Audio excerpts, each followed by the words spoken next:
O Cruzeiro ganhou do Vitória por 3-1 e foi finalmente campeão brasileiro. O Cruzeiro pôde comemorar a conquista do título em Salvador. Gonçalo Júnior acompanhou um pouco as coisas desse Cruzeiro nessa temporada. Sim. Gonçalo, quais foram os segredos desse time de Minas Gerais?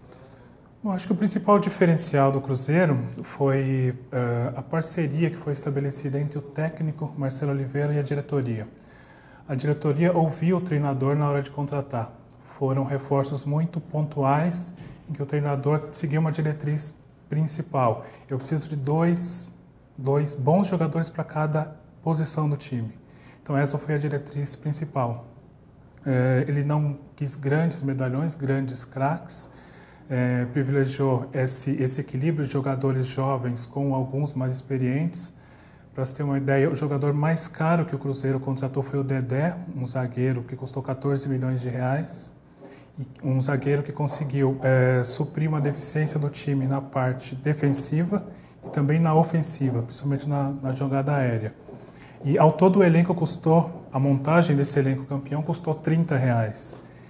Custou 30 milhões. 30 milhões de reais. 30 milhões de reais. É um dinheiro pouco pensando num time grande, pensando no futebol brasileiro. É pouco. O Corinthians, por exemplo, gastou 30 milhões de reais só no Alexandre Pato. Se a gente comparar aí o rendimento de uma contratação e de outras, teve uma diferença grande. O Cruzeiro teve jogadores específicos para cada posição e o Marcelo Oliveira pensou isso no começo da temporada. O Marcelo Oliveira também foi um impulsionador desse título, dessa campanha. Já era um treinador muito comentado quando estava no Coritiba. Sim. E pegou um Cruzeiro... refez todo o time do Cruzeiro e levou esse Cruzeiro campeão brasileiro, tricampeão brasileiro, com 4 rodadas de antecedência. Uhum. Eu queria que você falasse um pouco desse trabalho do Marcelo Oliveira, que era um velho conhecido da outra torcida, né? Da torcida do Atlético Mineiro. É verdade. Ele teve muitos problemas com isso no começo. Houve protestos grandes da torcida do Cruzeiro, que não receberam bem, exatamente porque ele construiu uma história no futebol como jogador e depois como técnico do Atlético. E ele conseguiu vencer essa resistência inicial com os resultados, com o bom futebol que o time apresentou dentro de campo. Apesar de o time ter perdido o Campeonato Mineiro para o Atlético, apesar de ter sido desclassificado na Copa do Brasil, a torcida reconheceu, viu ali que o time tinha potencial para novas conquistas, como foi o Campeonato Brasileiro. E o Marcelo é fundamental nessa conquista, porque ele conseguiu colocar dentro de campo a sua postura, o seu estilo de jogo ofensivo. Ele é um treinador que gosta sempre de atacar.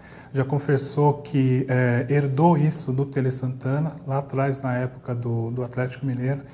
Então, ele numa das entrevistas, ele disse que o grande desafio dele foi fazer com que jogadores habilidosos, jogadores inteligentes também voltassem para marcar.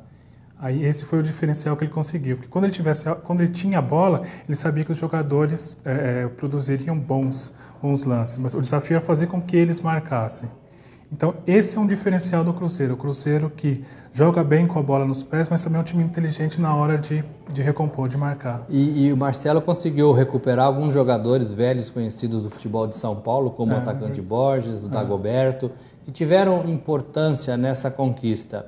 O fato do rival de Minas, do rival do Cruzeiro, ter ganho a Libertadores, o Atlético Mineiro, de certa forma empurrou esse Cruzeiro para alguma conquista importante?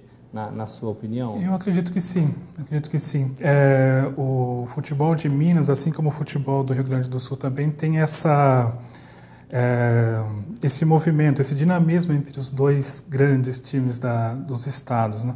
O Cuca, técnico do Atlético, chegou a dizer isso. Quando um time está um pouco à frente, aquele que está atrás se sente estimulado a tentar alcançá-lo.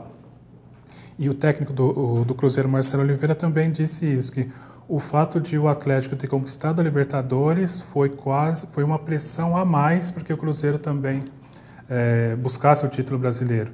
E interessante que, no momento que os jogadores do Cruzeiro comemoravam o título, ainda lá no estádio do Vitória no Barradão, eles diziam que em Minas agora só um time era tricampeão. Porque o Atlético tem 2 conquistas, agora o Cruzeiro tem 3.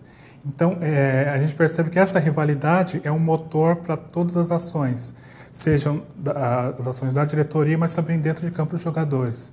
Então, até certo ponto, se a gente pensar, por outro lado, é uma rivalidade positiva, porque um está sempre estimulando o outro a fazer um pouco mais, né? Empurrando o outro às conquistas. Sim, sim, sem dúvida.